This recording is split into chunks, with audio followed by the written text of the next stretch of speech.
Hey, so chances are if you're watching this video and I've done my job well, it's because you clicked on the thumbnail somewhere on your screen.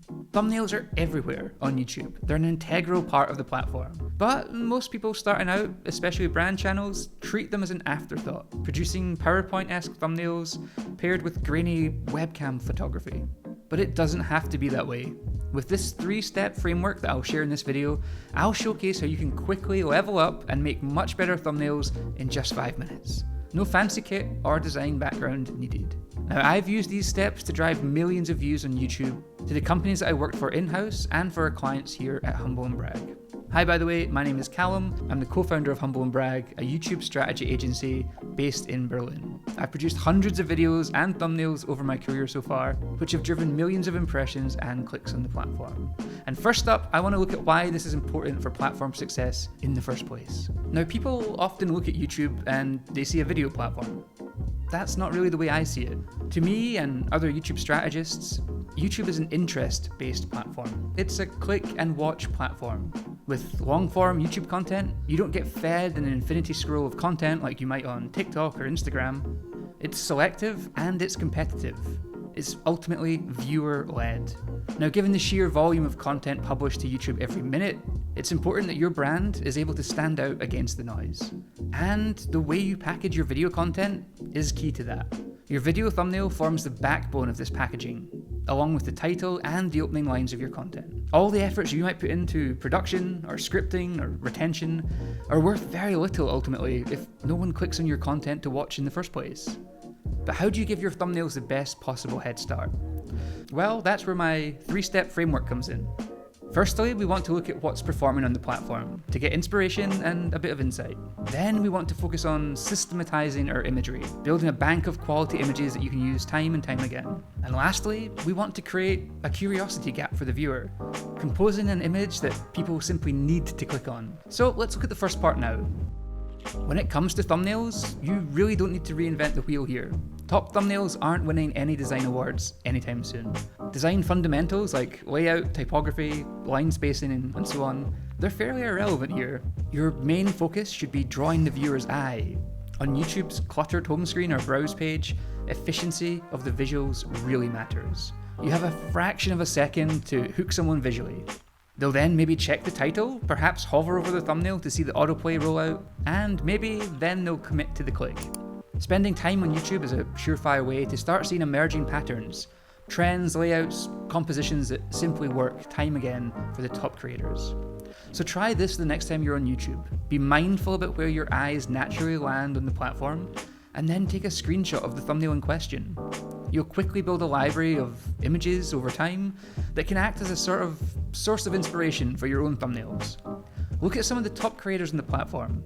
What approach are they taking? Pay attention to the levels of detail, the colors used, and the amount of text. The facial expressions, if they even have a person featured in the first place. Start to visually audit your own subscriptions page, and leverage that tactic of screenshotting images that catch your eye, composing your own list of best practices. And here's my list. We need quality photographic imagery of our subjects, with a range of expressions. We need simple but effective text, maybe no more than 4 or 5 words ideally. And these shouldn't replicate what's in the title, but act as a gentle guide to create curiosity. Next up, having no more than 3 elements in the thumbnail, perhaps an image, a thing, or an object, and some basic text is often more than enough. Avoid small details and keep things big, bold, and slightly brash where possible. Check your thumbnail at different sizes. What looks good on your laptop screen or monitor might look a little bit clunky on the YouTube TV app, or completely incomprehensible on a smaller mobile screen. If you want to save a bit of time here, I've been capturing and adding thumbnail images to a huge folder for the last 5 years. It's somewhat of a hobby of mine, and I call it the thumbnail library. You can scroll around inside of this to find a spark of inspiration.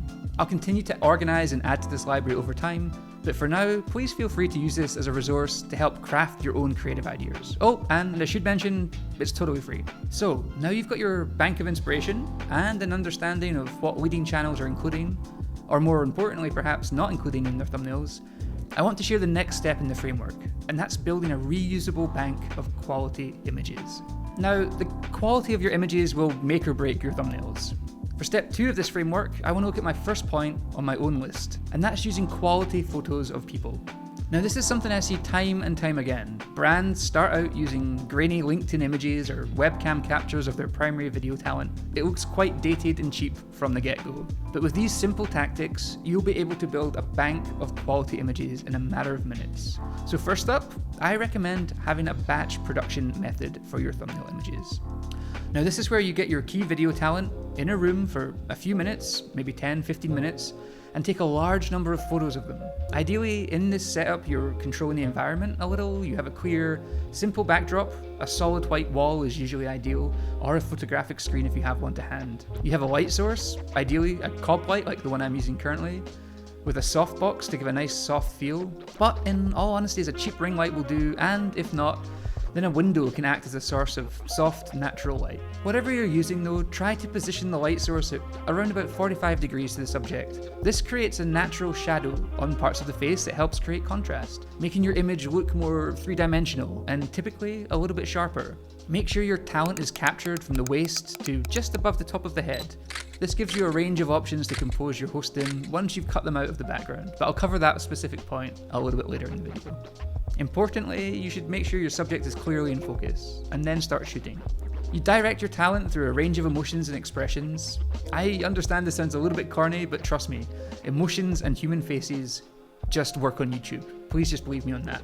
In terms of the emotions, think happy, frustrated, concerned, annoyed. You can also have them hold a range of props such as laptops, cameras, clip charts, and other small gadgets, depending on what your video topic is all about. Try to capture at least 5 to 10 quality images per emotion or expression. After a few minutes of rapid-fire expressions, you should have at least a few dozen or so images. Then a simple edit will do. Make an initial pass of your photos and remove any ones where your eyes are shut or the talent is uncomfortable with their look. Now if you've done this on a smartphone, that's totally fine. You should be more or less good to go. The phone does a lot of the heavy lifting in the edit for you. But if you've used a professional camera rig, you might want to apply a basic color grade to the images. Think warm colors, natural skin tones, slightly exaggerated contrast, and a nice, bright, well-exposed aesthetic overall. Now you can decide whether you want to leave the process here, or if you follow this next hack, you'll save yourself maybe 10-15 minutes of work week on week. And this hack is quite straightforward. It's important that you have a bank of PNGs with a transparent background. Cutting your host out of the background image will give you a much wider array of options when it comes to the composition, and you can do this relatively quickly. I personally use the Select Subject tool in Photoshop. I find this is incredibly quick and it produces really accurate results. But if you're not using Photoshop, Canva and other tools like that have similar features. There are even websites that do this for you now, although usually for a fee if you want to ensure quality and consistency. In a nutshell, you want to crop and edit your images so you have a transparent PNG of your subject. You can then drag and drop this PNG into your new thumbnail compositions week on week with ease. Now you have a bank of images that should last you for months. Video topics and content styles pending, of course. And you'll also no longer have to remember to take the thumbnail shots at the start or the end of your shoots. And something which, and I don't want to overstate this, but it tends to come as an afterthought. Now you've got an understanding of what's working on the platform and a bank of quality images, it's time to compose your thumbnail. And this is the most important step in this framework, creating a curiosity gap for your viewer. As I mentioned earlier, YouTube is a click and watch platform. But how do you persuade someone to click on your content? Well, that comes down to basic human psychology. We want to be entertained, we want to have answers to your questions, and ideally, we want both of these covered in the thumbnail. Think back to some of the last videos that you clicked on. Was it a video from a friend or colleague you simply wanted to show support for? Or did you see one of your favorite creators pop up in a sea of other images on YouTube and think, I kind of want to check this out? The chances are it was the latter. And the reason you clicked on it is A, because you recognize the style or the face, and B, the thumbnail sparked your interest, enough at least to stand out and win your click. Now there are 3 key elements to a thumbnail composition that allow this to happen. Number 1 is consistent facial recognition. You want to build a pattern of expectation for your viewers by featuring the host of your video talent consistently in the thumbnails. Make them the stars of your show and of your channel. Building rapport with your viewers week in, week out will allow you and your team to become recognizable staples in your viewers' YouTube feeds. If you're a brand, incorporate subtle brand assets such as font and color into your thumbnails. Avoid these kind of PowerPoint-esque branding slides. It should be subtle, but again, recognizable. Perhaps maybe a small circular logo in the corner, or consistent text usage with the relevant brand colors as the highlight on some text, for example. You don't need to go rogue and consistently off-brand, but you do need to avoid limiting yourself on the platform with bland imagery or colors. Inject some spice into proceedings. And lastly, tactic 3 here, keep it simple.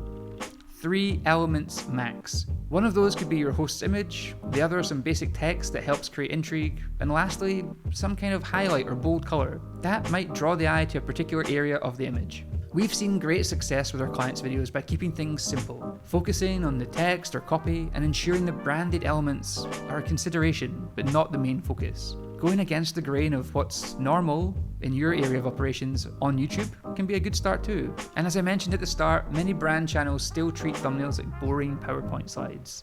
But if you follow this 3-step framework, I can guarantee you'll be producing better thumbnails in no time. It's quick, relatively painless, and an investment in your channel's future for months, if not years to come. So, if you've enjoyed this video, please give us a like and subscribe to the Humble&Brag channel for more YouTube strategy and production best practices going forward.